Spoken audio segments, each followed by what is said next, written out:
Hello, I'm Dr. Russell Dawn, President of Concordia University Chicago. Thank you for tuning in to today's Cougar Athletics broadcast.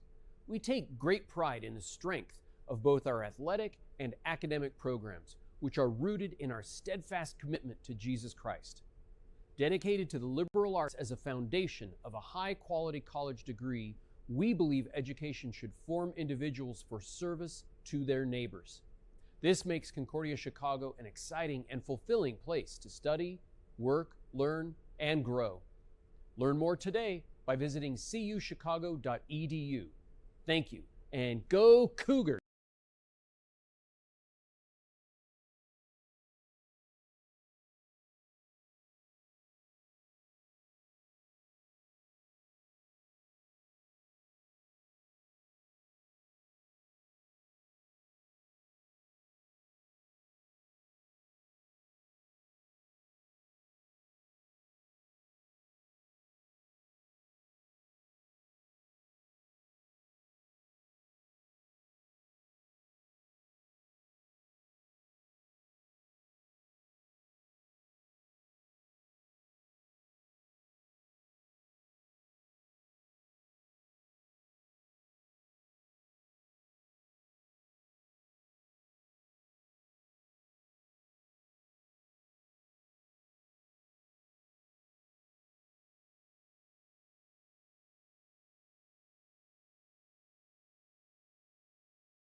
What's up, Cougar Nation?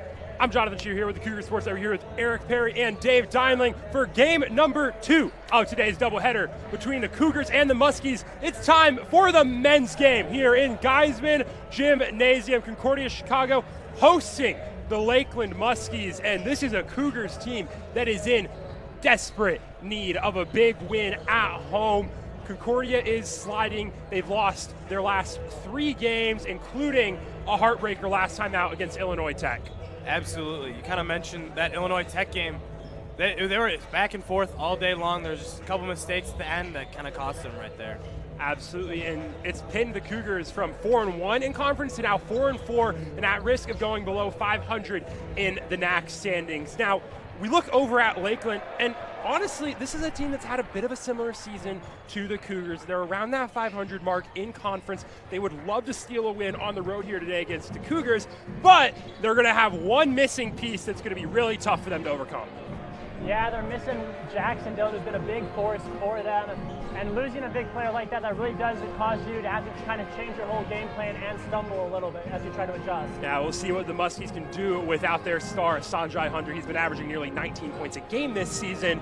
But let's look at those players on the Cougars, guys. And looking at who we have on CUC, you have those big names, Aaron Brown, D. Williams. For me, D. Williams is a guy who the Cougars really need to step up. He came into this season being the engine of the Cougars offense, and for the last couple games, he's struggled. He hasn't been shooting well. He hasn't been really playing as clean as he wants to all around, and when he's struggling, this offense is struggling. We've seen that in the shooting splits. We've seen that in the turnovers, and that's something that the Cougars, if they want to start playing well again, they need D. Williams to come back to his normal self.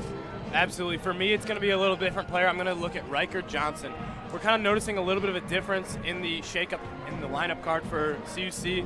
No Tallis Lowry as of late. So for me, it's going to be Riker Johnson picking up a little bit more volume. And when he has a lot more volume, he's able to put up some good shots, find the net a little bit more, and I think that's going to help CUC today. Absolutely. And we look over on the Lakeland side. Honestly, for me, it's kind of the same thing for Lakeland, a guy who's going to get more minutes from Emmett Konieczny. He's the guy who's starting today and taking the place of the injured Sanjay Hunter. He's averaging around 20 minutes a game. He's going to have to do more minutes than that today, and he's going to have to step up above what he's normally playing at without Hunter gone. Hunter is a really big piece for this team to overcome. 19 points per game, and Eric, you'll talk about it later. This is the team that runs through their stars. Yeah, again, like you said, they need those big players. They needed Jackson Dillon to really step up today. He's averaging 13 points a game for them. They need another big performance from him to help them get over the hump and beat the Cougs on the road. Absolutely, and before we get going, we'll take a quick look at the keys to the game for the Cougars. And Eric, what does Concordia need to pull off today to pick up the win? I think they really just got to shut down the Muskie starters. The Muskies are a team that rely pretty much all on their starters. They don't go to the bench often. So if the Cougars can force the Muskies to have to go to that bench, whether it's a result of getting tired or foul trouble or just getting continued to beat on offense, and that bodes very well for them. Absolutely. And Dave, what's it for you? What does Concordia got at you? Yeah, for me, I'm going to go a little bit different route for Concordia. We're going to have to see them really cashing in at the free throw line today. Charity stripe's been a big problem as of late for the Cougars. Last game, we kind of mentioned that heartbreaker. They were 13 of 21 from the free throw line, losing by 2, and those 2 free throws came at the very end. Obviously, that's not the only reason they lost, but it also plays a big part. Absolutely. I mean, those shooting splits in general are really bad for the Cougars as of late. Free throw shooting, three-point shooting, field goal in general.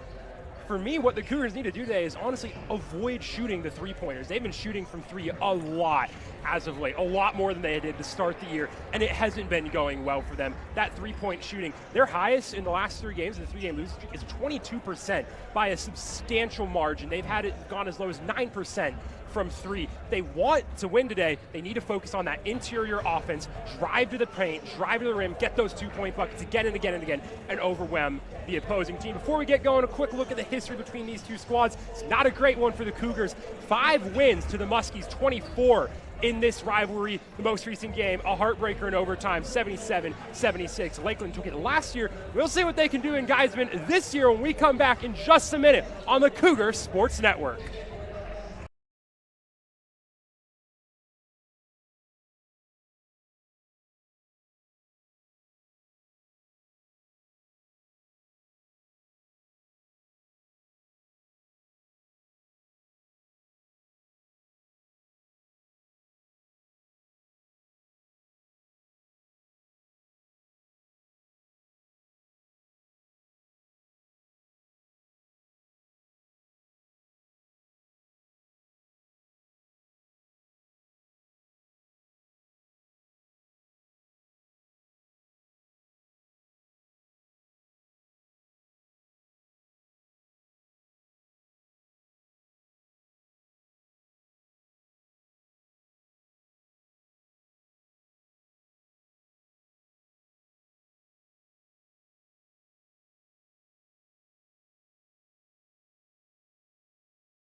Hello, Cougar Nation, and welcome to Geisman Gymnasium for the matchup between the visiting Lakeland Muskies and your Concordia Chicago Cougars. It's packed the stands day in Geisman. The south bleachers are out, and River Forest is rocking as we get ready to go for the second game of today. Cougars going up against the Muskies. Aaron Brown at midcourt to take the tip against Peyton Mrotek.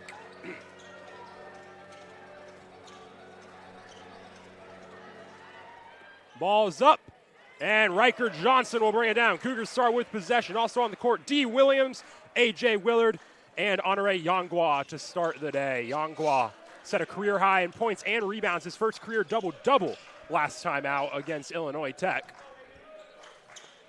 Aaron Brown in the post, kicking out to Johnson. Yangwa from three.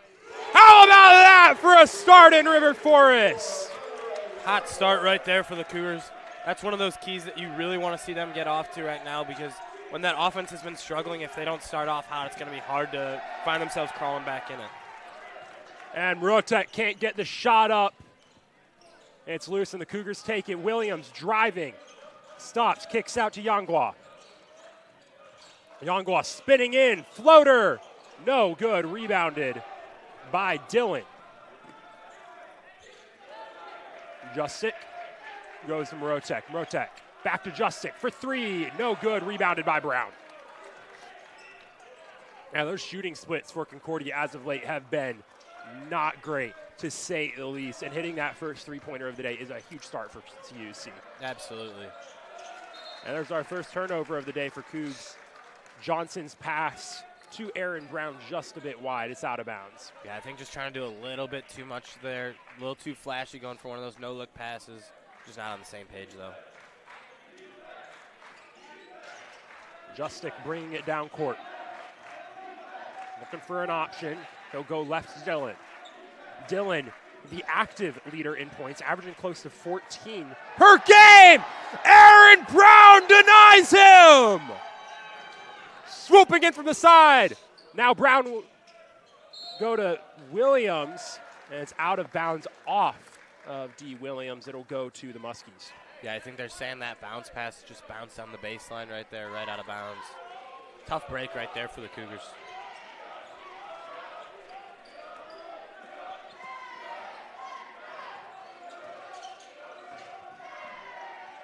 Konieczny gets it to Mrotek. Mrotek back to Justick. Justick going over to Braun. Braun back to Justick. They've got Konieczny in the corner. Justick thought about pulling up. The pass is tipped away by Willard. A.J. Willard driving. Swim move, no good. Rebounded by Dylan. Got around the defender, couldn't get enough sauce on it to get it above the rim. Yeah, that's one of those transition opportunities that you really need to convert on. Just like that, there's another one. And he fails to convert again. A.J. Willard, back-to-back steals, back-to-back missed layups. Braun not going to get the open three. The pass is wide. Willard playing some tight D. Braun able to get it to Mrotek. 10 on the shot clock. Mrotek kicks to Dylan. Back to Konieczny. Konieczny swinging to Dylan. A long three. No good. And that will stay in bounds. They swing to Justick. Now Konieczny. His three is no good. Lakeland can't convert on the free possession. Yangwa is going to drive straight to the rim. No good. Rebounded, long rebound by Willard. Johnson can't reel in the pass, and Willard has to corral the loose ball. Yeah, I know the score is only 3-0 right now, but I'm really liking the takes that CUC so far getting. A couple transition opportunities that they weren't able to convert on, and then another good layup opportunity. If they can kind of keep forcing stuff in the paint, that's going to be a spot for success down the road of this game. Yeah, first foul today. It's tagged on Lakeland. So we have a scoring drive of 2:47 on stat broadcast right now for the Cougars. Nothing's showing up for Lakeland because they don't have a scoring drought because they haven't scored since the start of the game. Not a great start for the Muskies. Williams stopping, jumper. That's no good. Brown gets the rebound, put back and in. Too big in the paint, and it's a 5-0 game. Justick gets it to Dylan, gets it to Mrotek.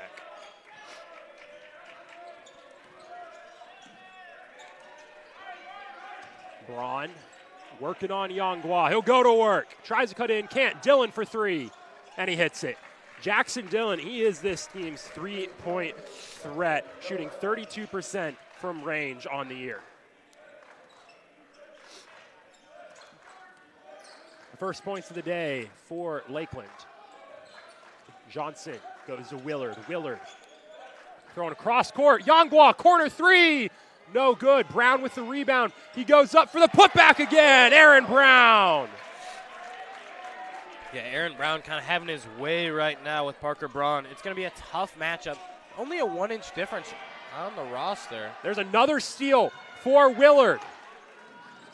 Johnson flying in, gets it to Yonghua. Brown with the layup. 4 different Cougars fly to the rim. One of them takes a shot and gets it to go. And that is our first timeout of the game. And we'll send it to immediate timeout. We'll send it down courtside to Eric Perry to see what he has to say. It's been a big offensive burst here by Concordia. For a while, they only had their initial three, but then they really started getting rolling, heading in to that Lakeland timeout. And what they've been doing a really good job of is just clamping down on the Muskies defensively. The Muskies only have that 1-3, and then the Cougars have been doing a good job of creating turnovers. And while they haven't been able to convert all of those turnovers into points, they've still done a very successful job here in the first 4.5 minutes of making it so that the Muskies don't even have the opportunities to get a shot off. Jonathan and David, back to you guys. Thank you so much, Eric. It's always great to hear your voice loud and clear from the sideline, reporting from the bench today. And yeah, that defense for the Cougars, it's looking like the defense that the CUC students are putting on Charlie T. Cougar right now in that pillow fight as Spider-Man comes in to save him. Concordia's student section out in full force in River Forest today. I didn't know Spider-Man was rocking shorts these days, but must be the new Spider-Man. Trying to update the fashion a little bit in the Cougar student section. Lakeland trailing by 6. Yeah, a lot of that courtesy of Aaron Brown. Mm-hmm.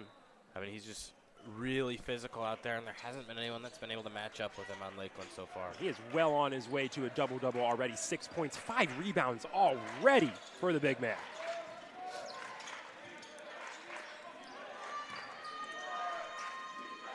Willard! Another breakup, and they're going to tag a foul on him this time. A.J. Willard, nearly another steal. He already has 3 today, and instead he picks up his first foul.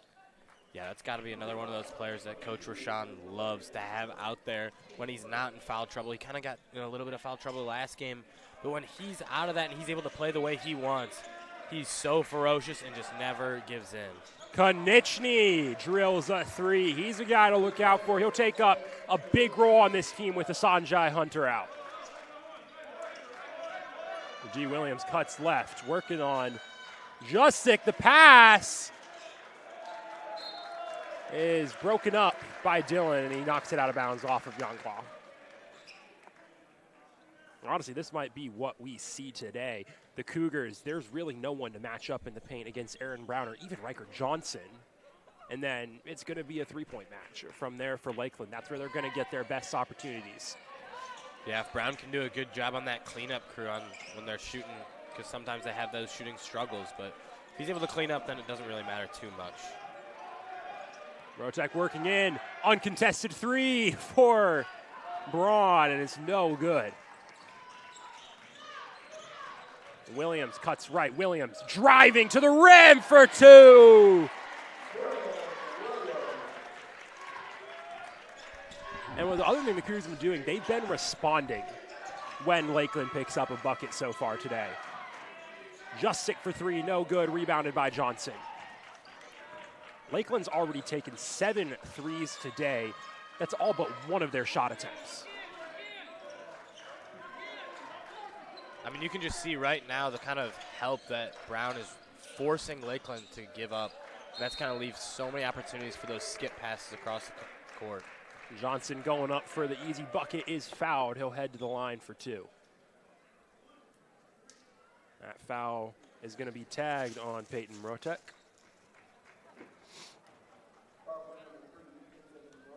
That's Mrotek's first of the day. And Johnson hits the first. First free throw of the day made for Concordia, and that's a big one. You talked about it during the pregame, Dave. Those free throws against the Cougars, it buries them in the end when Aaron Brown had the chance to tie with 2 free throws. It buried them during the game. You're not going to be able to reliably win close games if you're shooting 60% from the charity stripe. And a 2-for-2 start's a good start. No doubt. Obviously small sample size, but it's right. It's a good thing to be going in the right direction. Just working on Williams. Going left. And it's pickpocketed by Williams. Braun's there to clean it up. He'll just pull up for 3. No good. Make it 8 of the 9 shots attempts today are 3-pointers. Now Kenton Pryor into the game for the Cougars. Gets it to Williams. And they're going to tag Williams with a travel.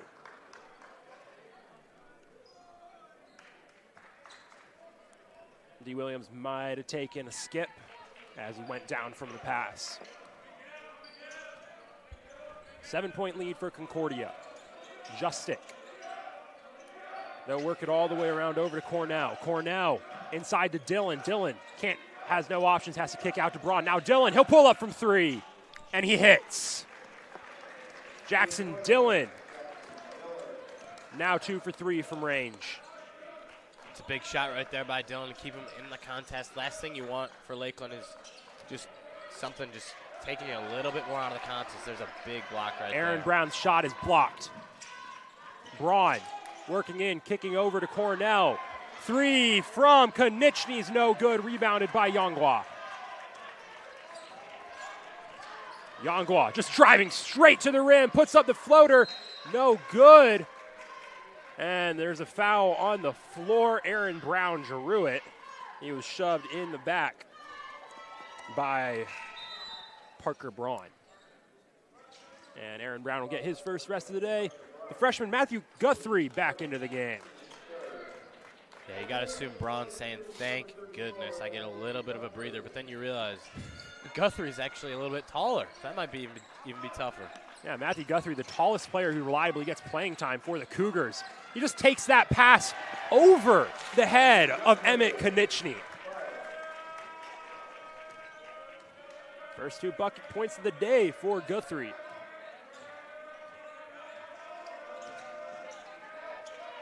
Cornell goes to Dillon. Dillon driving. Almost a beautiful reverse. No good. Rebounded by the Cougs. Johnson taking it down. A beautiful no-look pass to Guthrie. Kicking to Yongwa in the corner for 3. And he hits it. How about that, Honore? His second 3 of the day.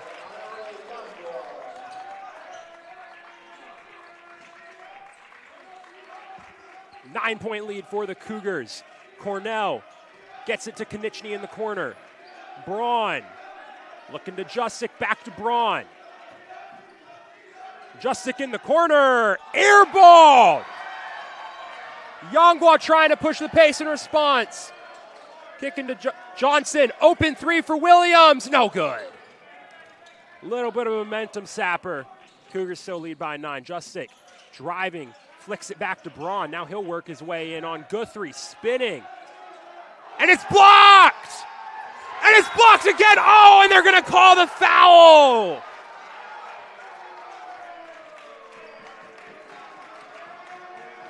The student section does not like the call. Matthew Guthrie, that is a tall man to get over. And a foul is the best case there for Braun. They'll take a break on the court. We'll take a break here at the Cougar Sports Network. We'll be back in just a minute.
And we're back on the Cougar Sports Network. Parker Braun at the line for 2. He was fouled by Matthew Guthrie. Coming out of that media timeout, Robinson and Hill also checking in for the Cougars. And Braun hits the first.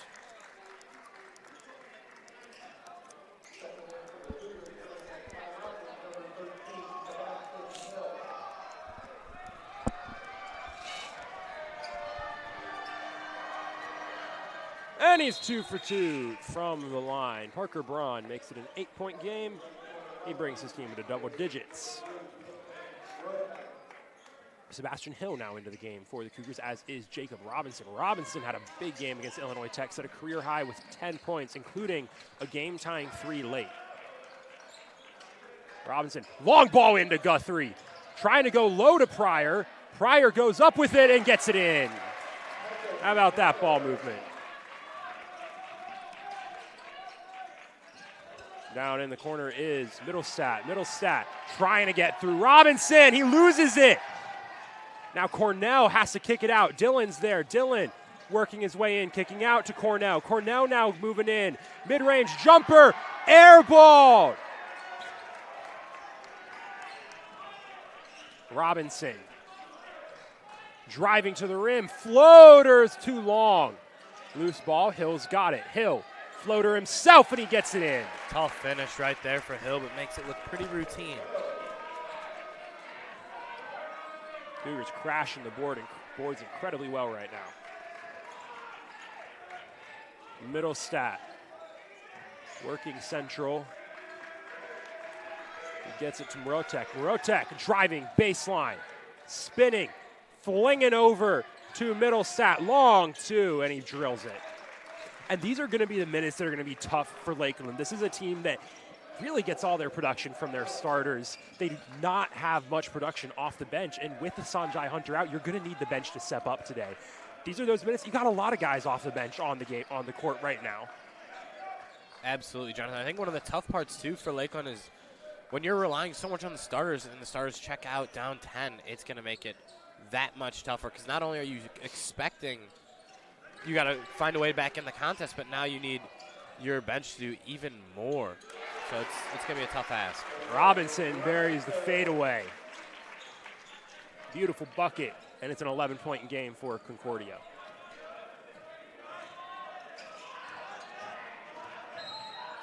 And there's an off-ball foul tagged on Cornell. Moving screen elbows the head of Sebastian Hill. And he's going to head out for a bit. Some of those starters coming back into the game for Concordia for Lakeland, and that's a big move for Lakeland, having Justick and Braun back out on the court. Yeah, absolutely. They're just kind of trying to give any kind of breath they can, freshen those legs up just a little bit. Going low to Guthrie. It's stripped by Dillon. And Dillon, no looker. To Konechny, now Braun gets it to Mrotek. Beautiful ball movement down low. Really nice cut off ball right there. Robinson slowing things up high. Goes to Guthrie. Guthrie spinning, posting up for 2. And again, it's that the Cougars are just responding so well right now. Absolutely. I think one of the things, too, if you take a look at that play right there with Guthrie, I mean, he's just so poised, under control for a freshman big man right there. Like, there's not too many players that are able to come in with such polished footwork on the low right there. Jacob Robinson, it's another stop, jump, fadeaway for 2. He has been electric since he started picking up more minutes. Willard clamps down on Justick. He'll kick out to Mrotek. Mrotek has Braun in the corner. Braun's going to go to work on Guthrie. Oh, he finds a flying Mrotek, who picks up the hoop and the harm.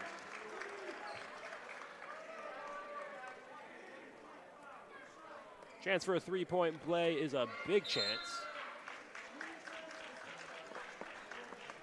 As we're going to get another timeout on the court. That'll be a media timeout. It'll be a long enough break for us to hear some hear what Eric is seeing down by the sideline. And, you know, it's the live old adage, live by the three, die by the three. And for most of this game, the Muskies have just been dying by the three. The Concordia defense has done a really good job at removing the interior so that the Muskies keep having to go to the perimeter and try to hit the deep three shots that for most of the game they haven't been hitting. They're 3 for 12. And that's how the Cougars have built themselves an 11-point lead, because the Cougars have just been stopping the Muskies from hitting the threes, and they've been turning around and they've just been chipping away. They've been getting the buckets in the paint, getting the three here and there, and that's what's allowed them to, again, go up 11 here with about 7:42 left in the first half. So we'll see if they can keep that interior defense tight until halftime. Dave and Jonathan, back to you guys. Thank you, Eric. And yeah, that live by the three, die by the three. The Cougars have not been taking a lot of threes, and it's working out well for Concordia. They're taking long possessions, working the clock, and it's giving them opportunities to have their big men just crash the boards, put up those second chance shots. It's not even just Aaron Brown. Guthrie's been doing a great job of it. Kenton Pryor's been doing it very well. Yeah, absolutely. I think one of the things that's making it easier, too, is you're kind of comparing the two teams. There's nothing against shooting threes if you're efficient with it, but I think the main concern is there's times where Lakeland's just kind of settling for the three, where they were having struggles of getting good looks inside the arc, so then they naturally just settle for that three, a couple passes late in the shot clock, and that's just kind of what results for them. Whereas the Cougars are doing a much better job than they have been this season as far as getting the ball movement going and getting good looks. There's a good look right there for Sebastian Hill. Sebastian Hill, he is a three-point shooter. He is a perimeter guy, 3 and D, and he's struggled as of late. He went off against WOC. Since then, only one three-pointer made in the last 3 games. Buries his first attempt of the day right there. And Justic gets caught up in the spin cycle, and he travels. That's a turnover. Yeah, going back to Hill for the Cougars, one of the things that makes him successful as well is he's a confident shooter 24/7. He's kind of a volume guy that's never going to stop shooting no matter what his shooting slump looks like, or if he's lights out, you'd never be able to tell. Yeah. Robinson slashing. No good. Rebound by Morotek. Yeah, he's that guy. He'll put up a running three that makes you think, what in the world? What are we doing? And he'll hit it from time now and then. And it's like, okay, that's what we're doing with that one. Lakeland, they've got it back down to 11. Morotek, a nice drive to the rim. Hill, stop jump three. No good off the front of the rim. Yeah, potentially a little bit of a heat check right there for Hill. Probably heard his name getting mentioned by us upstairs. And now Willard going to get hit with the foul as D. Williams and Aaron Brown head back out onto the court. And that's not a sight that Lakeland likes to see. Aaron Brown headed out of the court. In his minutes so far today, he has been dominating the boards on this team in the paint. Konechny thought about three, goes to Morotek. Morotek working on Williams.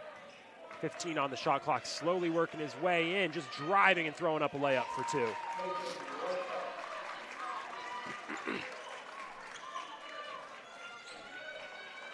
Williams goes to Hill. Hill trying to go somewhere, just flings it to Williams. 15 on the shot clock. Pryor floating into Brown. He's going to go to work. Long 2 for Brown, no good.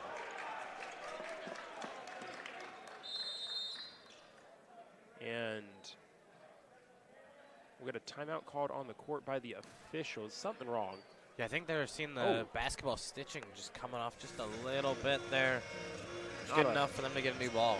Yeah, a whole strip of that black rubber on the stitching just falling and ripping off. One of the officials just ripped it all off and was like, can we just go again with this? And it looks like they're getting a new one. Yeah, you can see the scores table and Elliot Higgins just holding up that strip of rubber down there.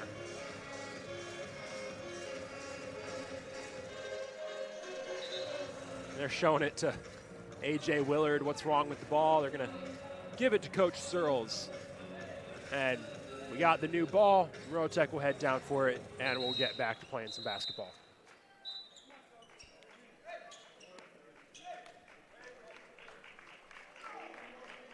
Not too often you see the cover coming off the basketball. You hear it a little bit about in baseball, but very rarely is it seen in basketball.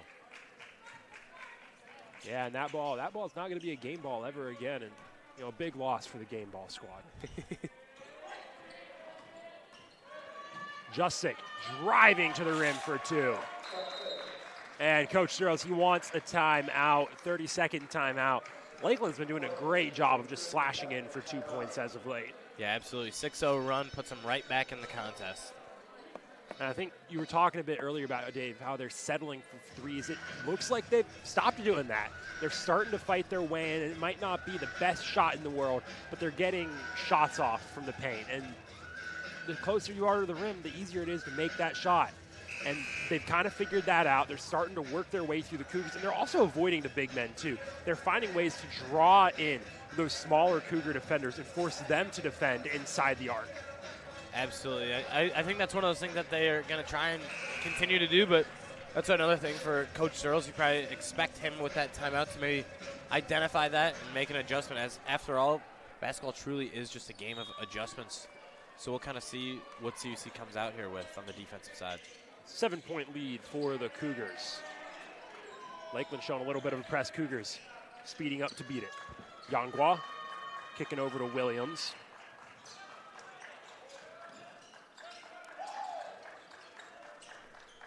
Johnson floating into Yangwa. Oh, and that's a hard block from Jackson Dillon.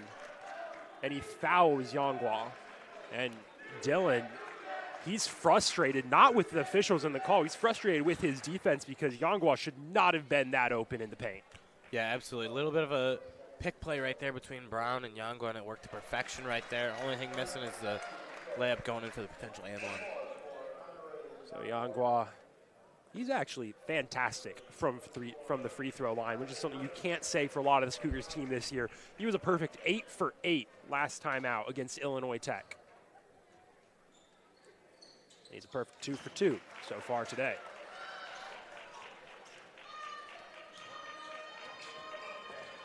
Jusic going to Morotek. Morotek working on Willard. Gets it Konechny. Dillon swinging it to R.J. Hines Jr. Hines Jr. driving in, throws it up, just darts it completely over the rim. Williams is trying to drive in himself, and it's taken away. R.J. Hines thought about stepping back, and he travels. Just left a little more open than he expected, and he couldn't decide if he wanted to go all the way back for a 3 if he wanted to drive.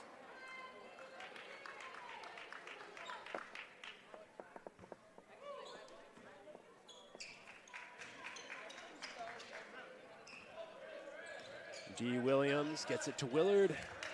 Yangwa going to Johnson. Cougars haven't scored a shot from the field in more than 3.5 minutes. Long 2 for Willard. No good. Yeah, he might have been looking to draw a foul on someone standing in that landing spot, but unable to get it. Konechny with a long 3. No good himself. Johnson driving, trying to sling it to Brown. That would have been a phenomenal pass if he hit it. It wasn't going to. That's going to bring us to our final break on the court. We'll take a quick break here on the Cougar Sports Network. We'll be back in just a minute.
Working on Carter Privet. Privet seeing his first game action of the day.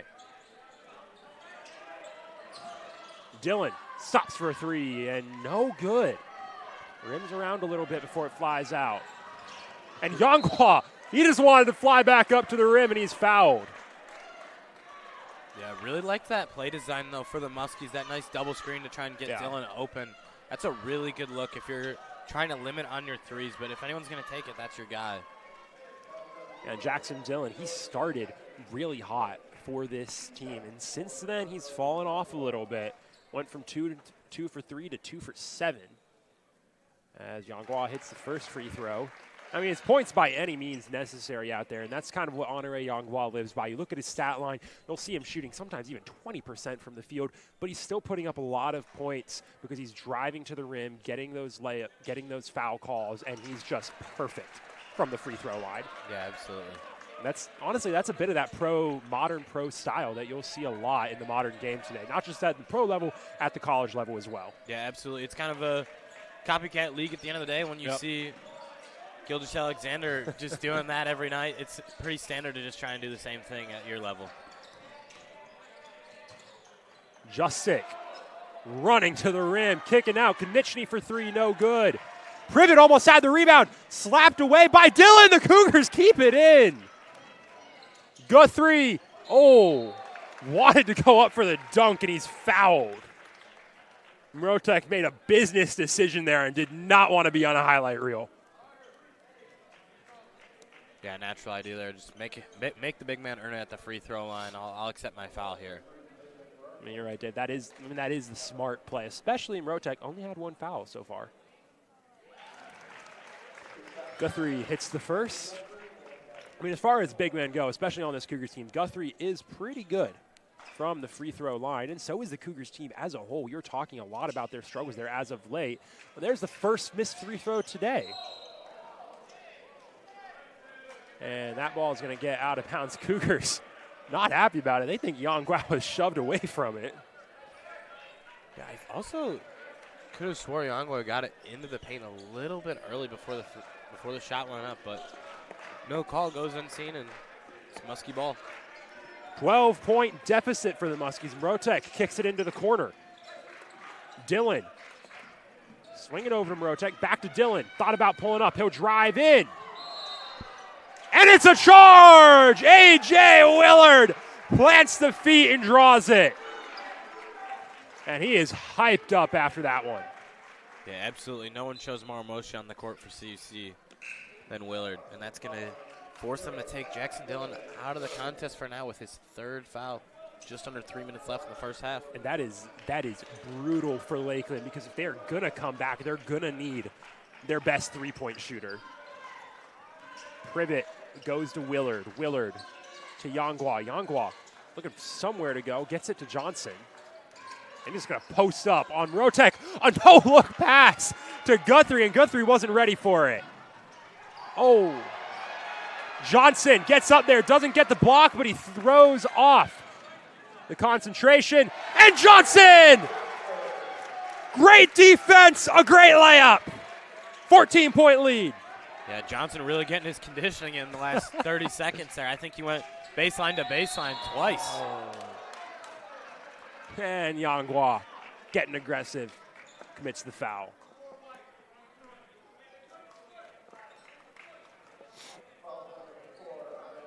Only the fifth foul of the half against the Cougars. They have been playing remarkably clean today, which is a nice change of pace from the way the last few games have gone for Concordia.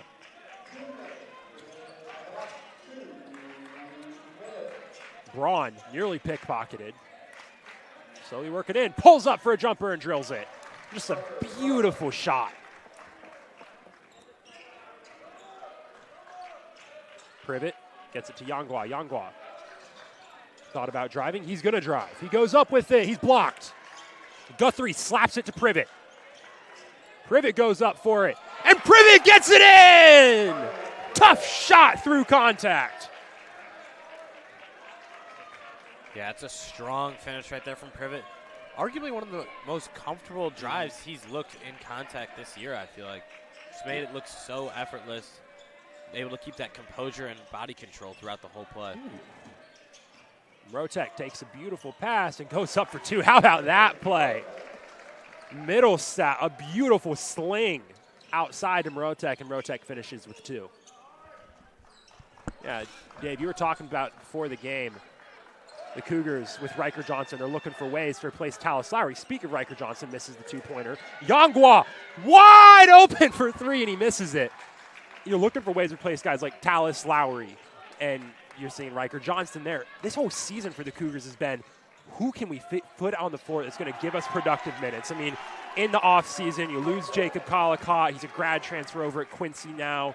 You lose Joel Adams. Joel Watts. He's graduated. You got to find ways to replace these important parts. And throughout the year, we've seen different guys step up to that. Riker Johnson, Honore Yangwa, he's stepping up a lot. Carter Privet, part of that's him stepping up. Part of that is coming back from an offseason surgery. He has stepped up a lot in the last few games. He's someone that Coach Strohs wants to see a lot more of. 10 seconds to go. Yangwa kicking over to Privet. Privet inside to Guthrie, and he can't get up for the shot. Just lost track of the shot clock. He's a second too late. So 4 seconds left. Lakeland's going to get a chance to bring it within 10.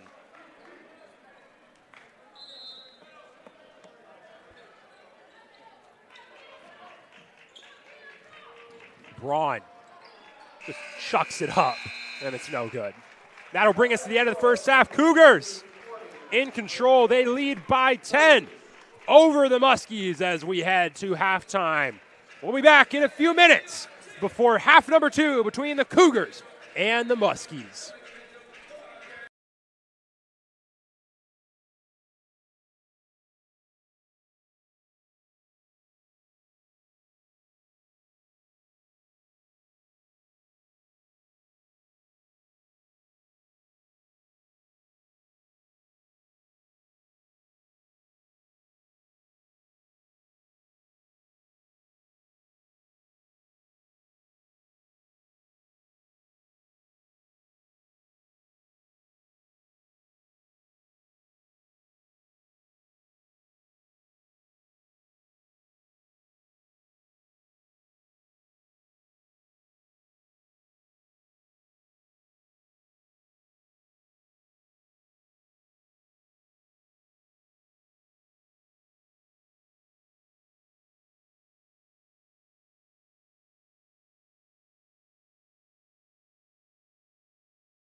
Hello, Cougar Nation, and welcome to halftime in Geisman Gymnasium.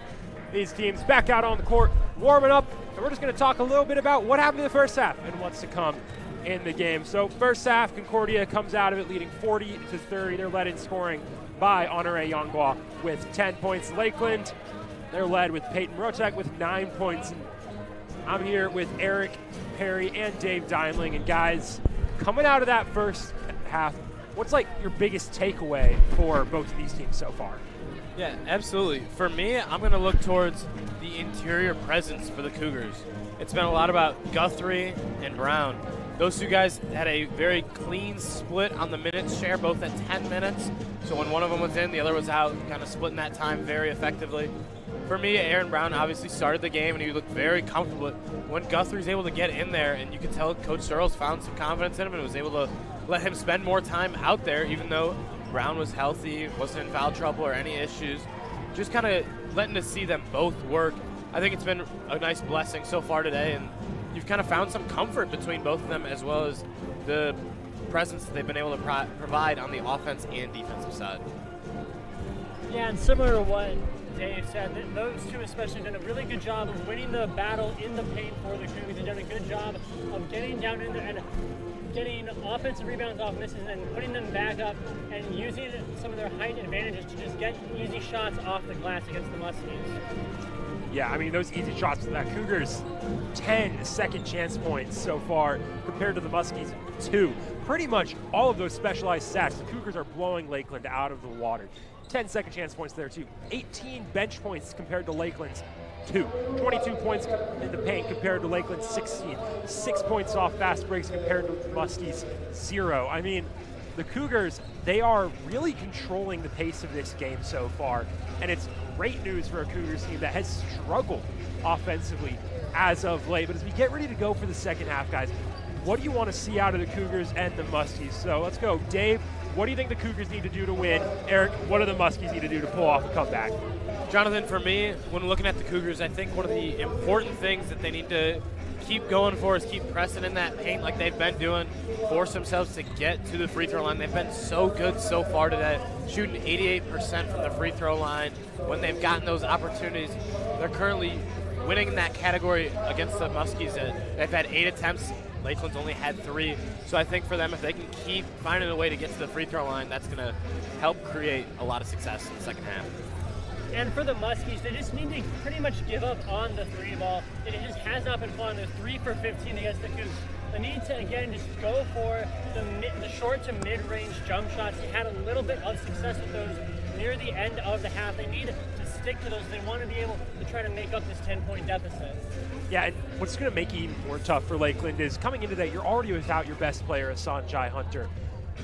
Add on to that, now your remaining best player and really your biggest offensive threat, Jackson Dillon, is already in foul trouble. He's 2 fouls away from his day being over, which is a really, really tough spot to be in because you have to work around that, you have to be careful with that, and then you don't have much of a bench to go to either. So that's going to be really interesting to see how the Muskies and Coach Schroeder work around that today. On the Cougars end, honestly, Coach Searles can do whatever he wants with this lineups. No one with more than 2 fouls on the team so far, and that's A.J. Willard, and he's a guy who racks up fouls because he's just such a high-intensity, tight defender. Other than that, though, who are you guys looking to see on the CUC come out big in the second half? I'm going to go with Dean Williams. He hasn't had the biggest jump here for the Cougars. Only has 2 points on 1 for 3 shooting. If he can get hot for the Cougars in the second half, then this 10-point lead could very quickly balloon to 15 or 20. Yeah, absolutely.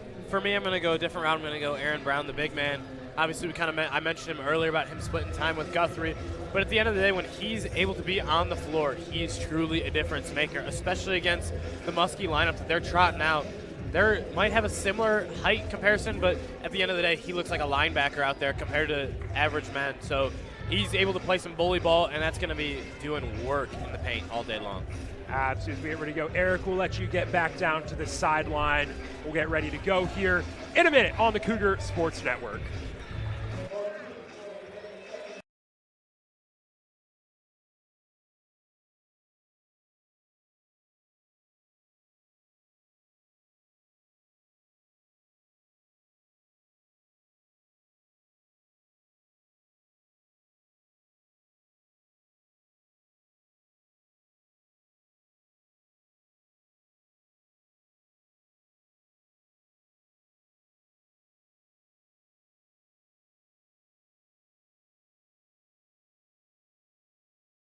My bad. And we're back on the Cougar Sports Network for half number 2. I'm Jonathan Shear here with Dave Dimeling. Lakeland starting off the second half with possession and trailing by 10. Justick trying to drive straight in, and he's already going to draw a foul. Guys, I mean, positive start for the Muskies. Going to get to the free throw line. Oh, wait, no, it is on the floor. They're not going to count the bucket for Justick. So yeah, little different start to the half, considering the Cougars only had 5 fouls that entire first half. There's a big 3 right there. That's just a beautiful inbound play. Run the screen, get Konechny open on the perimeter, catch and shoot. Yeah, such a clean stroke right there for Konechny. See how CUC respond. Williams long 2, no good. Brown, Odell's the rebound. Johnson has to go to someone. He goes to Brown. And Brown will take a long 2 and drill it. Yeah, a little bit of that Kevin Garnett special. I don't want the 3. I want one just one step inside it. They call it the least efficient shot in basketball. Aaron Brown calls it his bread and butter. 9-point lead for Concordia. Mrotek driving, kicks out. Dillon well short on the 3. D. Williams will bring it down, running point.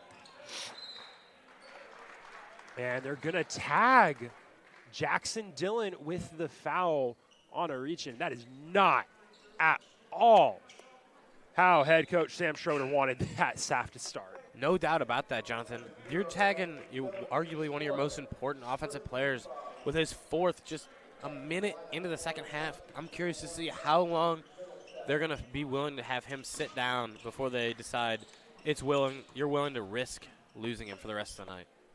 Yeah, I mean, it's not like they're in a position to lead and see if their bench can hold a lead. You need to come back, and they got to claw back into it somehow, and they'll have to do it with the help of the bench. Johnson trying to kick to Brown. It's knocked out of bounds, and a great play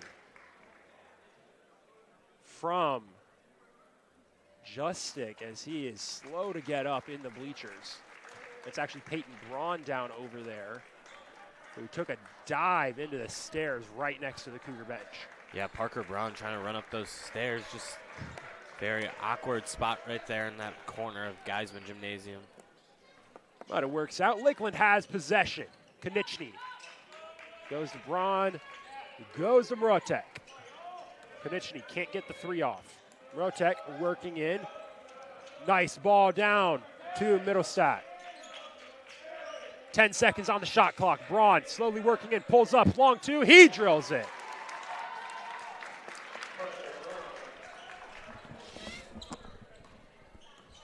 Yeah, one of the things the Muskies have been doing really well so far on the offensive side, including in the first half, is just finding those opportunities and making really good cuts.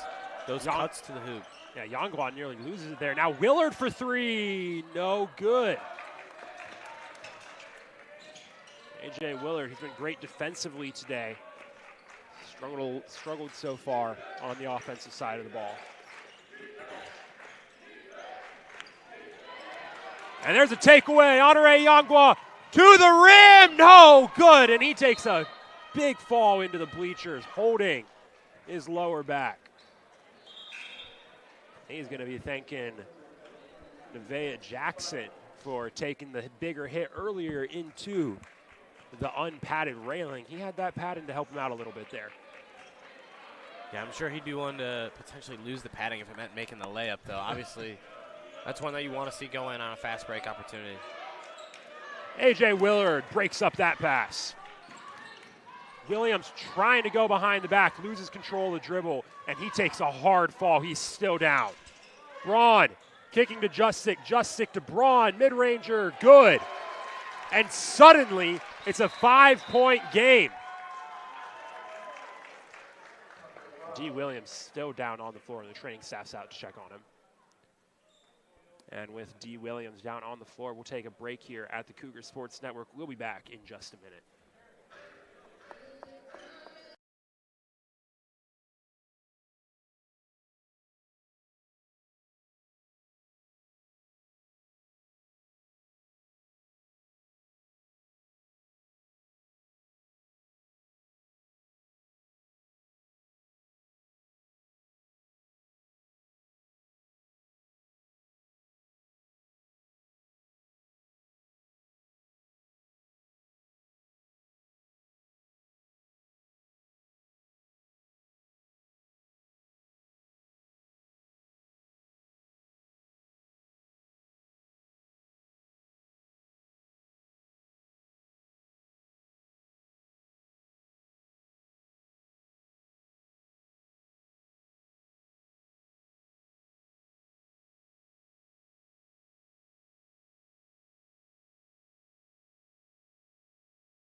And we're back on the Cougar Sports Network. Darian Williams helped off the floor and into the locker room, concerned about that left ankle. Kenton Pryor and Jacob Robinson back out onto the court now to replace him and Riker Johnson, who was just subbed off. Robinson going to Willard. Willard to Yangwa. Yangwa trying to drive, spinning, kicking to Willard. Willard has Robinson in the corner, pulls up for three. No good. Loose ball down low. It's got grabbed by Konechny. Cougars have not scored in 2.5 minutes.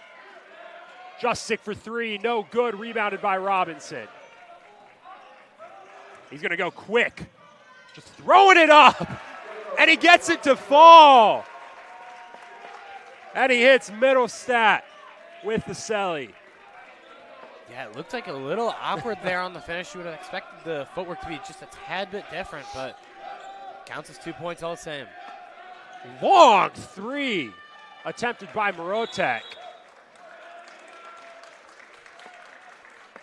And they're going to tag Yongwa with the foul, cutting under the man on the rebound. Everyone's okay. It'll be a reset on the shot clock. It'll be inbounded by Max Justick.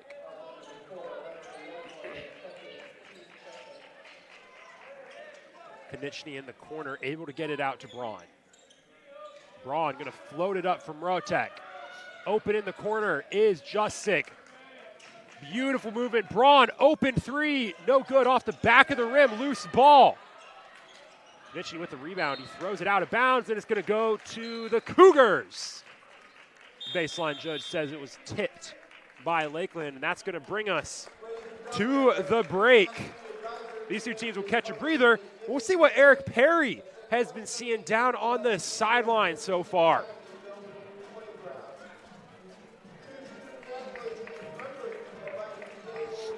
The big question here, 4 minutes into the half, is the question of some of the status of two of the star players for each team. You know, Jackson Dillon, he has 4 fouls already, and less than 5 minutes here into the second half, you imagine you're probably not going to see him for a while, as you don't want to risk him fouling out with a decent chunk of time still in the game. And then you turn around, and for the Cougars, you just see D. Williams head to the locker room with an injury. So you just hope that whatever he's dealing with is nothing too severe, in that even if he's somehow not able to come back in the rest of this game, it's not a lingering injury that will end up affecting him the rest of the season. So throughout this rest of this game, it's going to be interesting to see how the Muskies strategize with one of their biggest players 1 foul away from fouling out, and the Cougars dealing with one of their best players having an injury. Jonathan, David, back to you guys.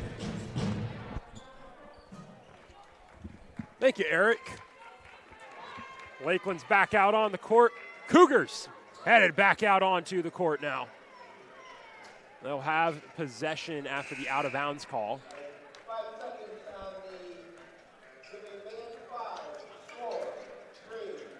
Aaron Brown will inbound to Jacob Robinson. Punches it inbounds. They get ready to run their play. Robinson swinging to Johnson to Pryor.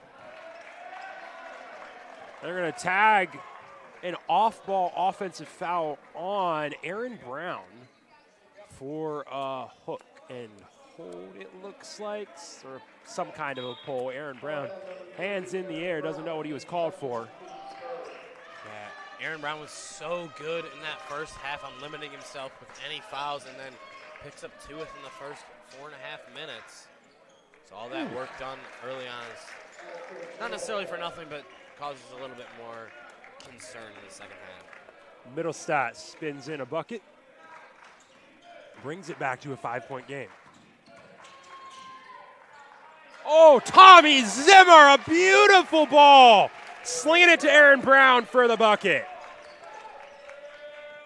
Zimmer, the senior out of Illinois Lutheran, he's been on this team all 4 years at Concordia and really hasn't seen the court for any meaningful minutes until this year. He started a few games this year.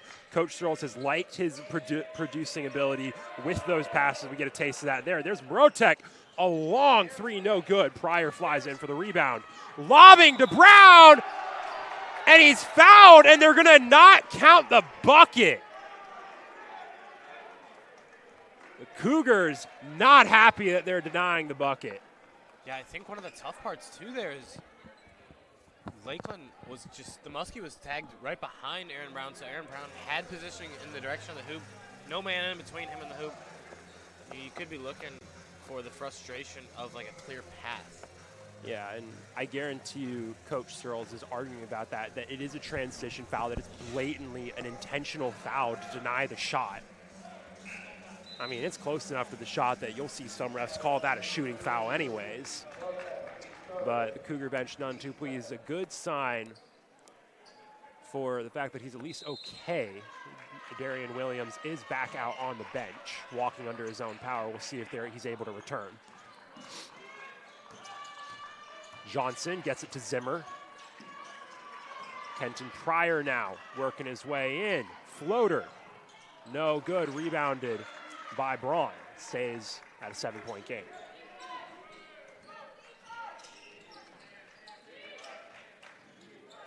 Dillon back into the game, slinging it around. Konechny to Braun. Braun's going to find Justic. Justic working way back out to Braun, over to Brotek. Brotek going to work on Zimmer, and he gets around the defense for the easy bucket. Yeah, Zimmer a little undersized, trying to pull the chair there. Maybe get a back tap, unable to get any of that. Oh, and a beautiful steal for Justic. Taps it away from Robinson. Konechny to Justic for the bucket, and suddenly, for the first time in a hot minute, it's a 3-point game. And that's going to bring us to another long timeout. Coach Searles wants the timeout, and we'll see how he strategizes with his team. And we'll see what Eric Perry thinks he's going to do about that. He's been listening in down on the sideline.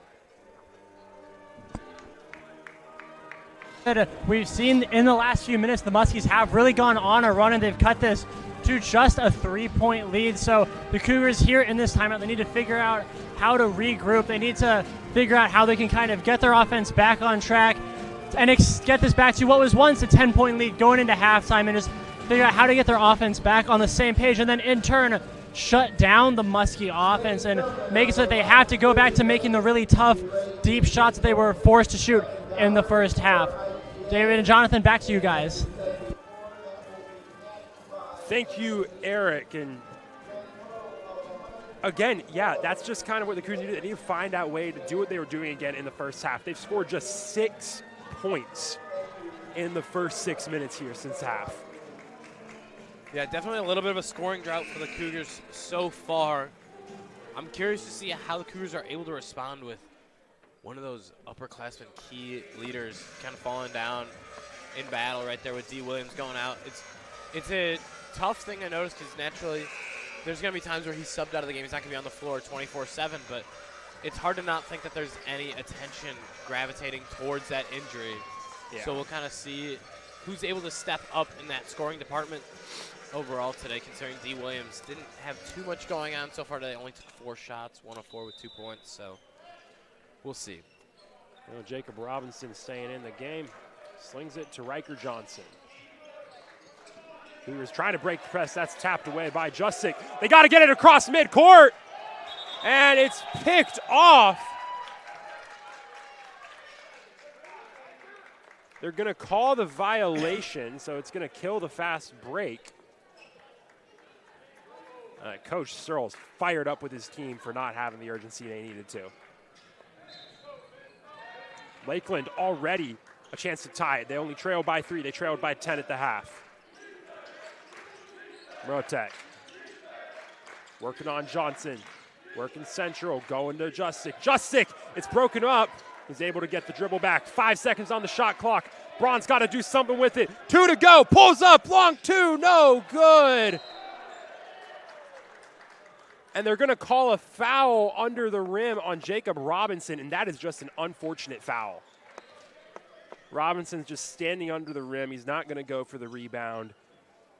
And Dillon just comes flying in over Robinson, and by definition, that is a foul. Yeah, unfortunately so for Robinson. The Cougars are going to have Privet check in to replace him for that. It's a new man bringing up the ball. Inbound play to Konechny for 3, airballed. Chance to tie, can't get it done. Yangwa quickly bringing it down court, going up for 2, and he gets it. Honore Yangwa responds. Who else? The sophomore has been on a heater as of late, having a great game so far again. And Riker Johnson draws the offensive foul. They'll tag Mrotek with a shove. Mrotek pleading his case, nothing doing. And that's now Mrotek's 4th. Lakeland has 11 fouls, which isn't an insane amount for a team to have 7 minutes into the second half. The problem, 8 of them are on 2 players. Yeah, that is very inconvenient for them, but also very unique in a way where you're not going to see that. The amount of games you watch, it's very rare to see that. Yangwa flying to the rim, shot's no good. Batted away, rebounded on the long rebound by Justic. He's going to drive to the rim, and he's going to be fouled by Privet. That's Privet's first foul. It'll be on the floor. As now Mrotek will be subbed out of the game. Back into the game is Gage Cornell.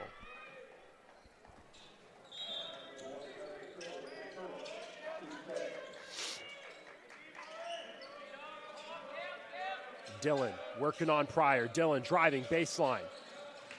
Slinging it to Justic. Blocked from behind by Pryor, but the ball's loose. Cornell gets it. Now Dillon will go for 3. No good. Brown on the rebound. Got a little chaotic possession right there. Just need a couple more people to close out. A couple more box outs. And Kenton Pryor, beautiful run in, beautiful ball from Honore Yangwa to make it a 7-point game. Jackson Dillon, since starting the game hot from 3, he was 2 for 3 from beyond the arc to start the day. He hasn't scored since. Now 2 for 7 from range. And Gage Cornell is going to drive in. He'll be fouled. They'll keep it on the floor. And you got to say with these officials, it's not like they're calling it wrong. You see every different official has a different leash onto when they'll differentiate between, you know, a layup for the shooting foul or a foul on the floor. These officials, they're going to keep it on the floor as long as they can. Yeah, absolutely. And no such thing as continuation. No, it is not. We've seen that on both ends. And we're going to keep it on the floor. Take a quick break here at the Cougar Sports Network. We'll be back in just a minute.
And we're back on the Cougar Sports Network. Concordia leads by 7. Lakeland has the ball trailing. 11:51 to go in the game. It's 50-43 Concordia.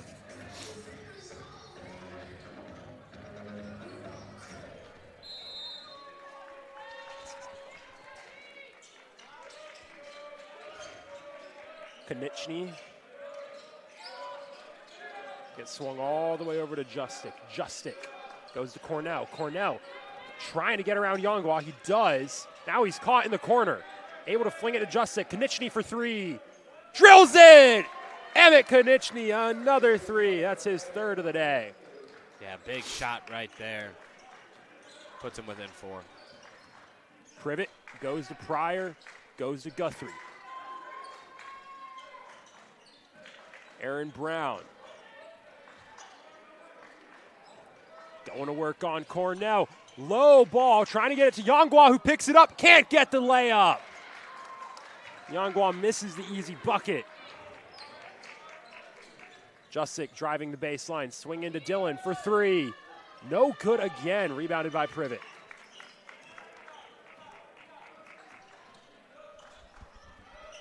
Yangwa slowing the pace, calling the play. Cougars leading by 4. They're going to ball that into Guthrie, and it's out of bounds. They're going to call it, one official is going to call it off of Dillon. The other is going to call it off of Guthrie, it looks like. And they're going to change the call, and it's off of Guthrie. Yeah, it's an important call change right there because Lakeland looked ready to challenge that one. But the downside with that is you're only going to be able to have one camera angle on those reviews for the officials. So the camera angle you're seeing at home right now, that's the same one that they would be having to judge it off of. So it would have been a tough judgment call for the officials. Jusic bringing it down court with a 4-point deficit.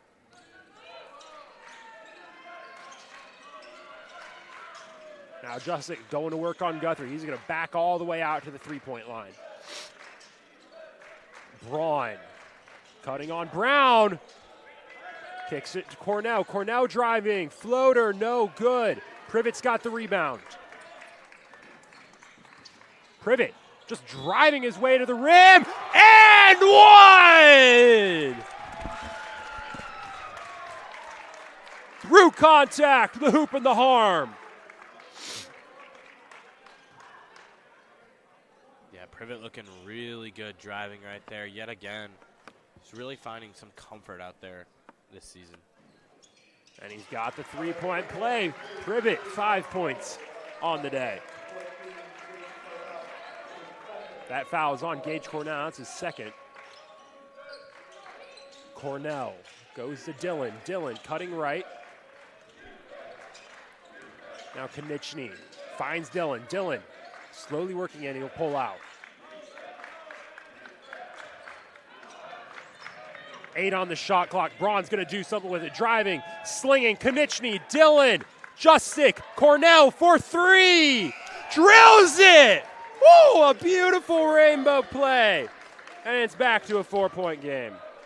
Yeah, Muskie's doing their best trying to get around that man that's out of position. Finally able to find their guy. Vince Cornell banging a huge 3. Johnson goes to Hill.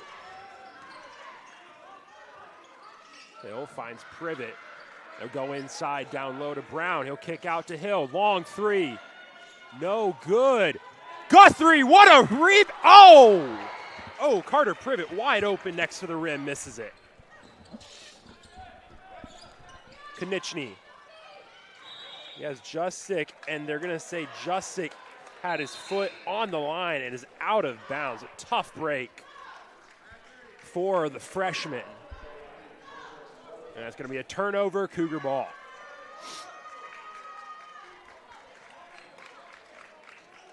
That turnover margin has been pretty even all day long.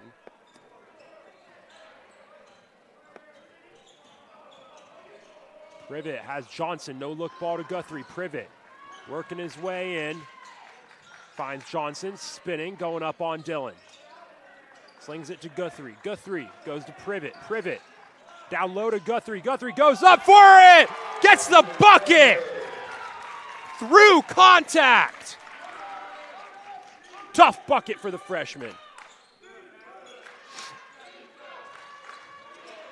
Jusic. No dribbler to Mrotek. Konechny to Mrotek. Out to Dillon for 3. And he finally gets one to go. It's back to a 3-point game. Jackson Dillon now 3 for 9 from range. Not too bad a split. Yeah, the spacing right now for CUC is a little bit off with Guthrie and Brown out there, but it doesn't seem to matter right there as Guthrie gets another big bucket. 2 relatively inside players. Guthrie with 0 3-point attempts all season. Aaron Brown working with about 1 a game, so not a lot beyond the arc, but on the offensive side, they haven't seemed to have any struggles so far, and it allows them to be a little bit more physical inside that paint. And Guthrie's just been feasting in the paint, 4 for 5 so far today. Privet working middle, avoids the seal, picks up the dribble. Hill has it deep. He's on the line. He's going to try to go inside to Guthrie, who gets up for the and one! Matthew Guthrie takes the contact. He continues to eat. And he is hyped all the way over to the bench. And they're going to get a break on the sideline before that free throw attempt. And that is a bench that is fired up right now. We'll see what Eric's hearing from him on the sideline. And here in the last few minutes before this media timeout, we've really seen Matthew Guthrie turn it on. The Muskies had gotten this to just a three-point game, but then on back-to-back possessions, Matthew Guthrie was able to establish himself in the paint and get some good points on the backboard. On that last one, he getting fouled while doing so with the opportunity to make it a three-point play. And that's really what it's going to come down to for the Cougars. They can just keep continually winning the battle in the paint and just get the offensive boards and get second chance points and then turn it around and fight the Muskies in the paint and force them to take some bad shots. Then the Cougars can hold on to their 7-point lead here as they just have little over 7 minutes left. Dave and Jonathan, back to you guys. Thank you, Eric.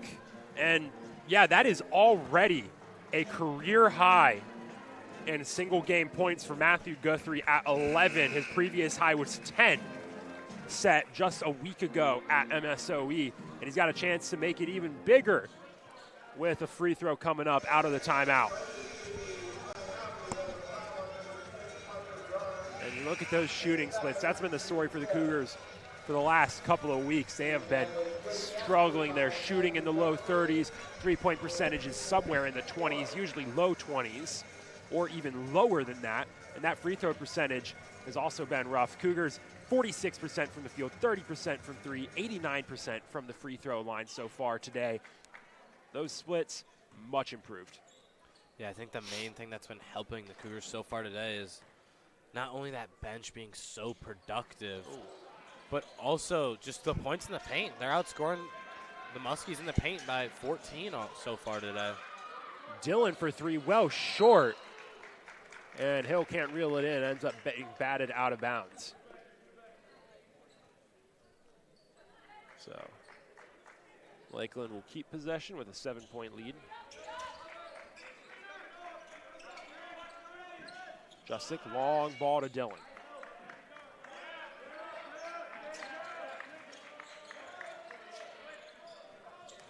Justick spinning all the way to the rim, no good, rebounded by Brown. Aaron Brown is pushing the pace, wants to drive, loses the dribble, Guthrie picks it up. Hill for three, no good, rims out, Aaron Brown cleans it up. Yeah, just a full turn around the rim right there for Hill. Unfortunately, didn't go, but no one better to clean up right there than Aaron Brown. Konechny for three, no good, Hill on the rebound. Cougars 6-0 run, went from leading by 3 to leading by 9. No look pass to Johnson, driving in, loses the dribble, taken away by Braun. And Parker Braun's pushed the base. It's a 3-on-1 mismatch. Justick for two. Yeah, Cougars maybe slowing it up just a little bit here after 2 possessions in a row. They kind of got sped up between Aaron Brown running in transition, losing it a little bit. And then another possession right there, Riker Johnson lost. Hill spinning to the rim. He's fouled, can't get the shot to go, but he will get two at the line.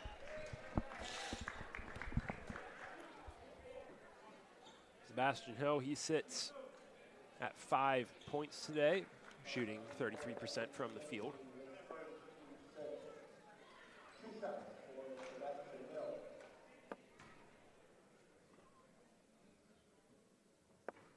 And there's another rim out for Hill.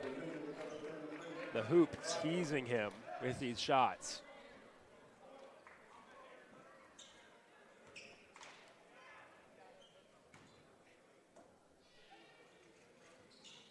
Second shot goes, it's back to an 8-point game.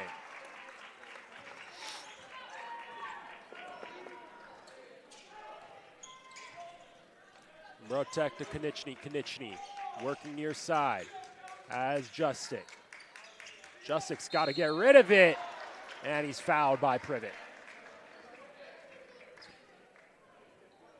That'll send Justic to the line and will also put the Muskies into the bonus.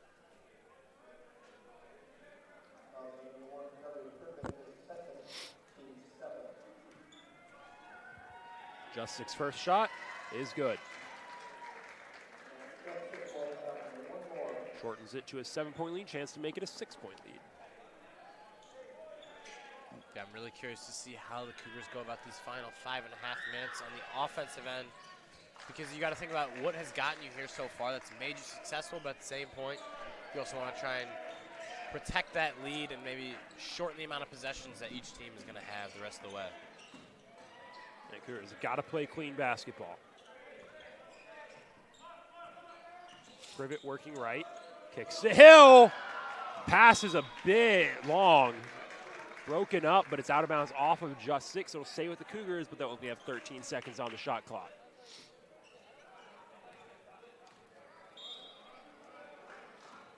Privet will take the inbound. Working down on the near side, working in. Gets it to Brown. Brown charging central. On the ground to Guthrie, who can't reel it in. Guthrie is adamant that it's off of Dillon.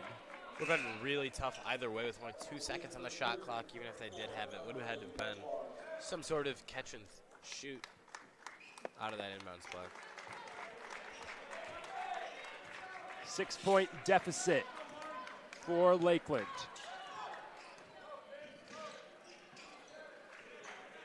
Justic gets it to Braun. Braun to Dillon. Dillon thought about pulling up. Braun fakes the run, runs in. Flings it to Dillon. Now Justic in the corner, charging. Konieczny sling into Mrotek. 2 on the shot clock. Mrotek puts it up. No good. Rebounded by Yongwa. Yongwa now driving. Going up for 2 and in. Yeah, that's a nightmare matchup right there for Justic. Dillon thought about the 3. He's going to drive in for the 2, and he gets the easy bucket. That's a good decision from Jackson Dillon.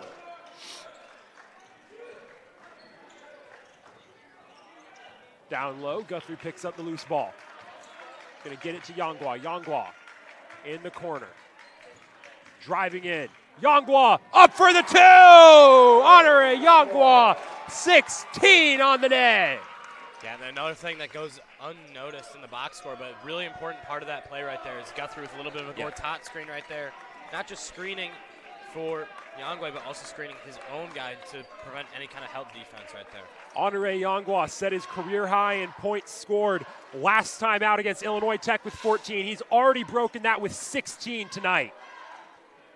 Brown pulls up for 3, no good. Rebounded by Braun. Another important note we haven't seen too much of, but Kenton Pryor having a career high in minutes so far. Dillon pulls up for 3 and splashes it.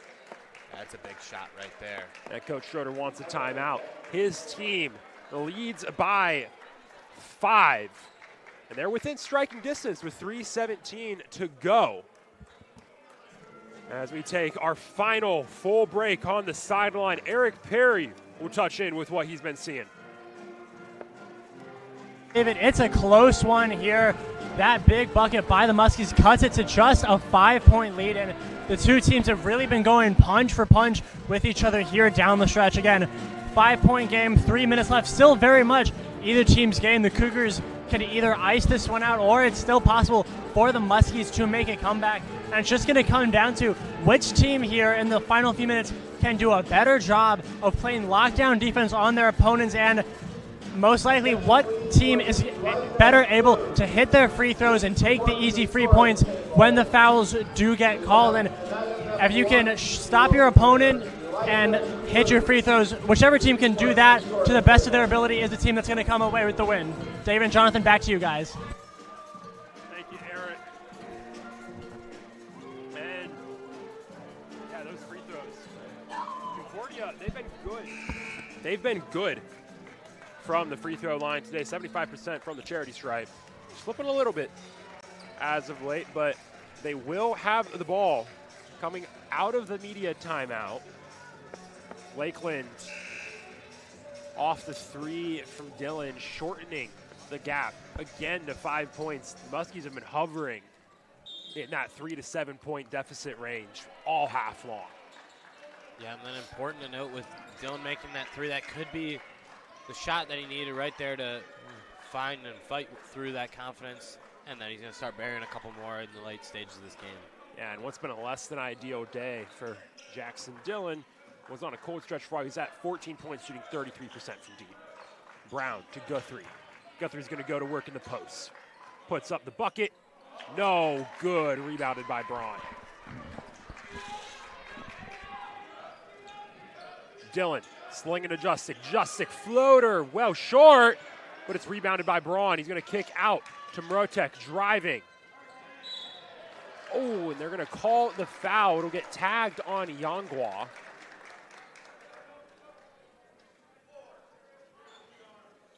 As they grabbed the arm. So that'll send Mrotek to the line for 1-1. Chance to make it a one-possession game if he hits both. Yeah, the tough part now is any fouls that you're committing at this point in the game, it's not only hurting your personal cause, but it's also giving the other team opportunities at the free throw line. But Mrotek misses the first free throw. First missed free throw of the day for Lakeland. And the same goes for the Cougars. Lakeland, they've committed 6 fouls. The next foul will start the bonus for CUC. Yeah, and that's a big miss right there at the front end of the 1-and-1 bonus right there. Hill driving, chucks it up, no good. Still loose at the baseline. Braun gets the rebound, but he's triple teamed. He's able to jump out of bounds and chuck it to Justic. Now Justic's gonna put the pace, the freshman, slinging it over to Mrotek. And Dillon, a big time three to cut it to 2. The closest this game has been since early in the first half.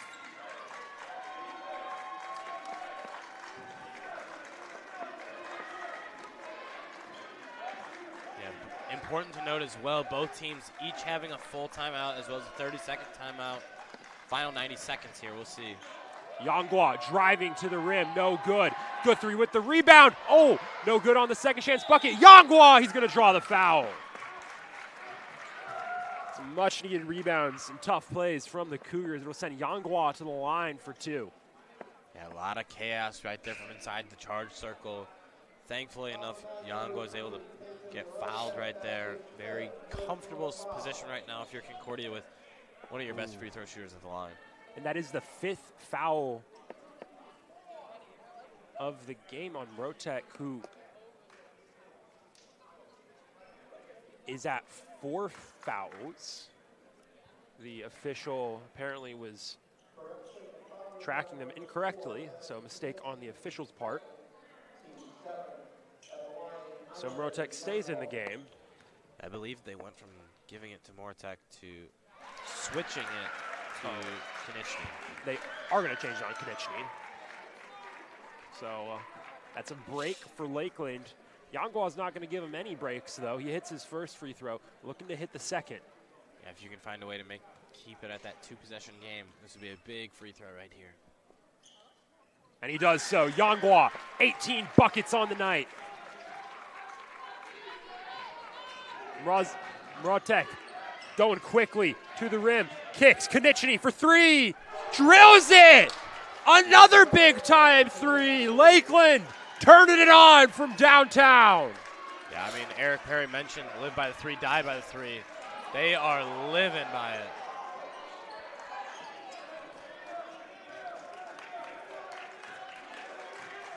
Lakeland bench a little frustrated about no backcourt violation, over and back, excuse me, but if you don't truly cross over, then it's not going to be called. There's a big turnover right there. That pass broken up. Lakeland taking possession back. Chance to take the lead. Mrotek to the rim. No good. Pryor gets the rebound.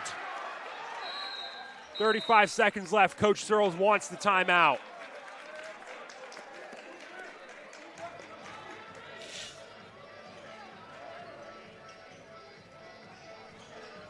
Concordia leads by 1 in a game that they controlled through the first half, controlled for a lot of this second half.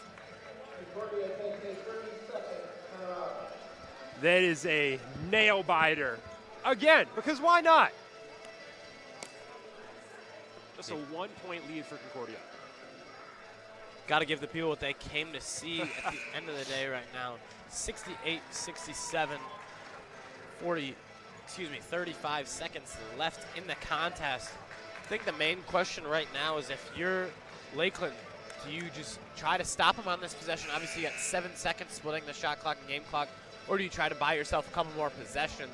I think you absolutely just try to stop the Cougars. Concordia has been struggling from the field. No field goals in the last 3:30. They haven't hit a bucket in their last 5 attempts. They're struggling to shoot. So if you can play clean, don't give them the free throws, which is don't commit a foul. The Cougars are in the bonus, and keep Concordia from scoring, you're going to have at least 7 seconds just down 1. Yeah, no fouls to give for either team right now. CUC with a full timeout left, so they choose to use that.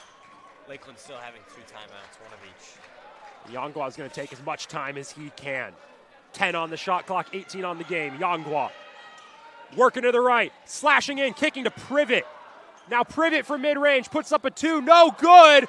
Brown gets the rebound, and the second chance bucket. A big-time bucket for Aaron Brown. Coach Schroeder, way too long to call the timeout. He wanted Lakeland to get it past half, but it took him 5 seconds to do so. Yeah, I would assume the officials are going to go try and look at how much time should be put back on the clock, because it's not going to be that much more, though, and that's the problem. Yeah, I think one of the curious parts, too, as well, with Aaron Brown getting that offensive rebound, just going right back up with it. You know, there's arguments where you could say, kick it back out, try to burn the clock and everything like that, but when you're in that athletic, competitive nature right there, your first natural thought is just going to be put it back up, put it in the hole, you got a free bucket. Absolutely. In worst case scenario, unless you get the miracle 4-point play for the Muskies, which we saw that happen in the women's game earlier today. It's not impossible. At worst case, you're going to overtime. You take the points when you can get the points, and the Cougars have been struggling to get points as of late. Muskies. So, at minimum 2 seconds on the clock. Looks like they're going to reset it to 4.1. They'll have the ball inbounding from just after midcourt. Dave, who do you have taking the 3 here? Yeah, I mean, I think at the end of the day, you got to go to someone that you're going to be very confident in. But at the end of the day, when you take a look at the other side, CUC is going to be very keyed on Dylan and Konieczny. But you have to assume one of them will be taking it. Right now, I have to believe it is Dylan. He kind of had a couple big shots late down the stretch. Got to be feeling himself a little bit. He's got to be the shot maker for him. Yeah, I mean, both him and Konieczny are actually hot as of late. But, I mean, Dylan's your guy. He is your go-to in this scenario. He's shooting very well from 3 today. 5 for 13. A cool 38.4% from deep. He's out on the court. Konieczny's out on the court. Jusic, they did not get the ball past midcourt before the timeout was called. Honestly, Coach Schroeder will probably take that. It gets you a bit extra time, and it's only about 8 extra feet. Dylan will inbound to Jusic. Look for Dylan. Look for Konieczny. They're going to go to Konieczny, and Schroeder wanted the timeout. Yeah, I imagine that was probably the play design right there, just so they can have an easier opportunity in the half court, give themselves a chance to drop a nice sort of play for a catch and shoot. We've seen them run those inbound plays. You run the screen to get it to Konieczny on the catch and shoot. He's been great at that all day. They haven't done it from this position. They're going to be inbounding it from the near side around midcourt. So it's going to be a tougher position to do that from. And at minimum 1.3 seconds left on the clock. The officials are at the monitor right now. They'll likely extend that a little bit. Again, it won't be that much more. You probably had it 2 seconds burned, and there's only 4.7 on the clock. So somewhere between around 2 seconds, probably what we'll have on the clock. The officials have made their decision.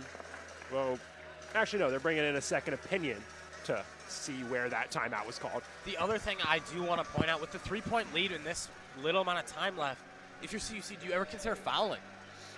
As that could be an option right there. Just send them to the line and create some chaos right there, or do you just live with the 1.3, and if they somehow bury a shot, I'm fine to play OT. Honestly, that play is a play you never want to do because it's risky, but also it works out 9 times out of 10. That one time out of 10 where they hit the first free throw and then get the ricochet for the quick 2 bucket off the second miss, that's the 1 out of 10 you don't want. Yeah, absolutely.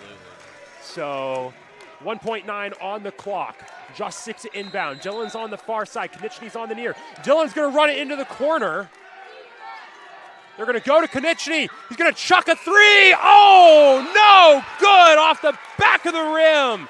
And the Cougars defend the home turf and escape with a win. That is such a close shot from Konieczny. Nearly a magical bucket to send it to overtime.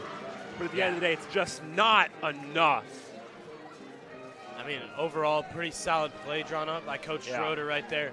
Gave his team a look, gave him an opportunity, one of his best shooters, and at the end of the day, there's not much more you can ask for.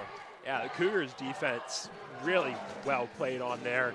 Just walk down on Dylan, don't let him get to the perimeter, and then on Konieczny, don't give him any breathing room. Force him to take the deep 3. And Konieczny, you talked about, Dave, he has such a smooth stroke from beyond the arc, and he's not able to get set because he's under pressure, and he has to just kind of jump up and throw it.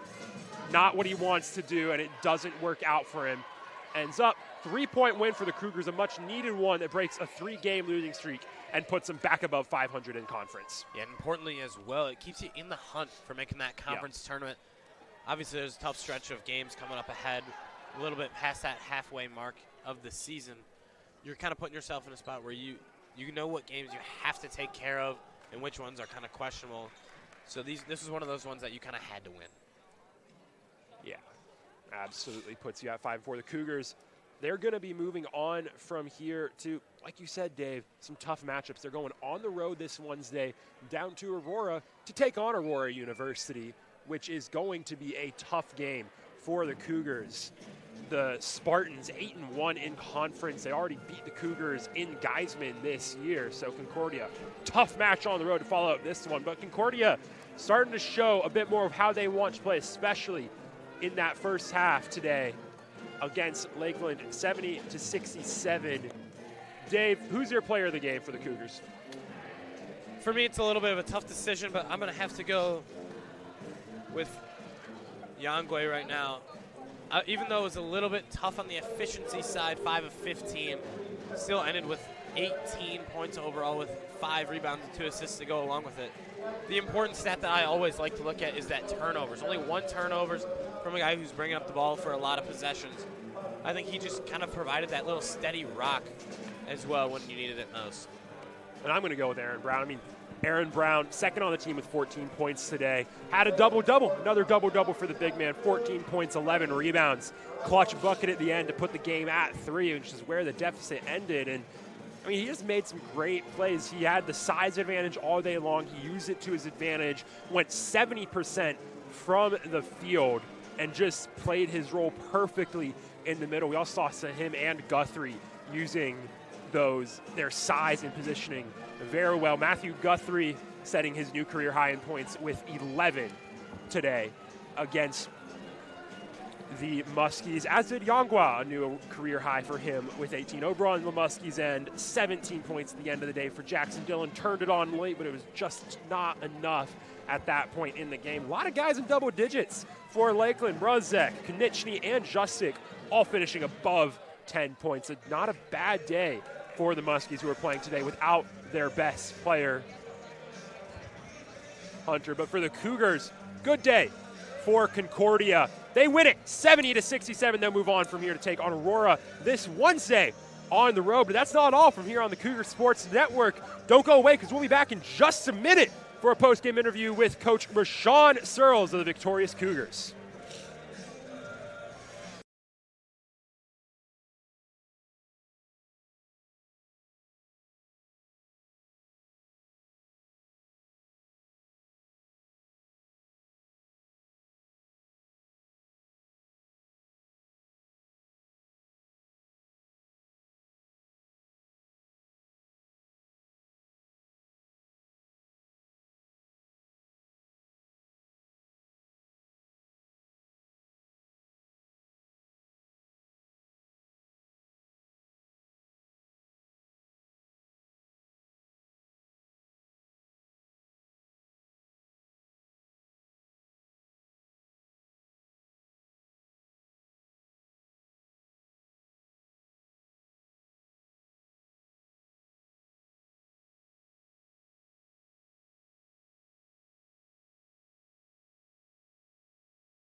What's up, Cougar Nation? I'm Jonathan Shear with the Cougar Sports Network, here with head coach Rashawn Searles of the victorious Cougars basketball team, picking up an 80-77 win over the Lakeland Muskies here in River Forest today. And Coach, first off, congratulations on a big win for your team at home, breaks a 3-game losing streak, and in a dominant fashion, especially in that first half. And you look at that game as a whole today, you guys really controlling a lot of the game today, right up until the final minutes, and still managed to control those closing minutes and come out with a 3-point win. Impressive performance to close that out. Yeah. And that's something that I know has been a big focus for you and the team so far this year, is closing out close games at the end of the day. And it's something that you guys have run into some struggles with in the last couple of games. So how do you guys think your guys kind of adjusted to that coming in today and really managed to pull it off?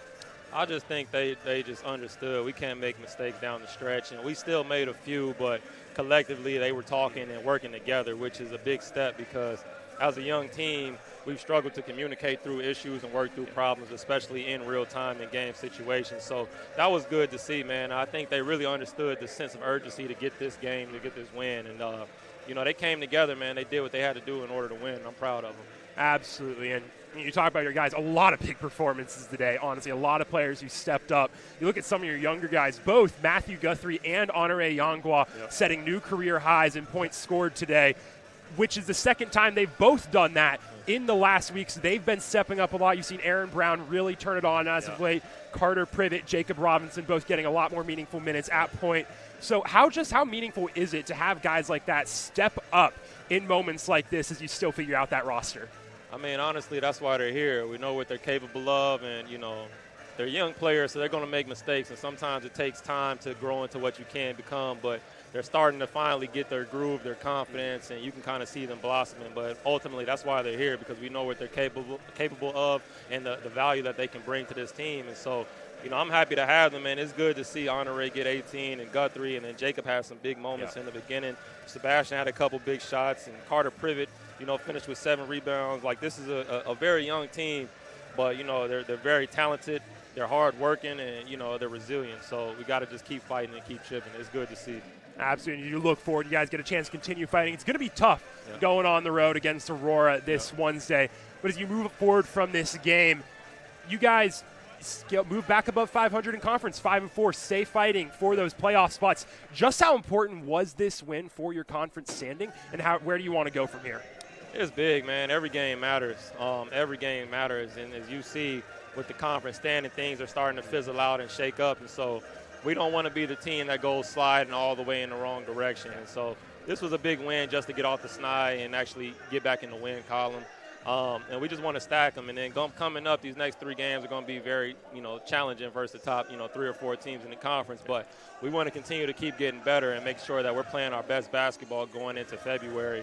And we want to make sure we get a playoff spot. And we don't care about the seed or position. We want to get in, because you never know what can happen from there. So just keep getting better, keep chopping wood, and come ready to work every single day. Absolutely, Coach. And thank you again for joining us, and congratulations on a big win for your squad. And thank you for joining us on the Cougar Sports Network today for our doubleheader marathon. Thank you to everyone who made today's broadcast possible. First game, I was on air with Eric Perry and Sam Smith. Today, I was Jonathan Shear, the Cougar Sports Network. Dave Dimling on color, Eric Perry on the sideline. Thank you once again for joining us, and as always, roll Cougs. Roll Cougs.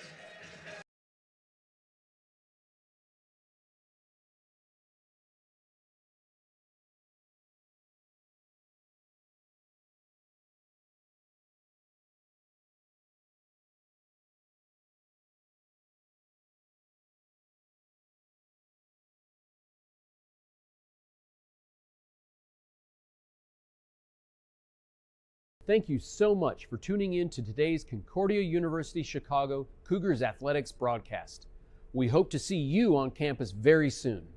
If you would like to learn more about what Concordia Chicago has to offer, go to cuchicago.edu.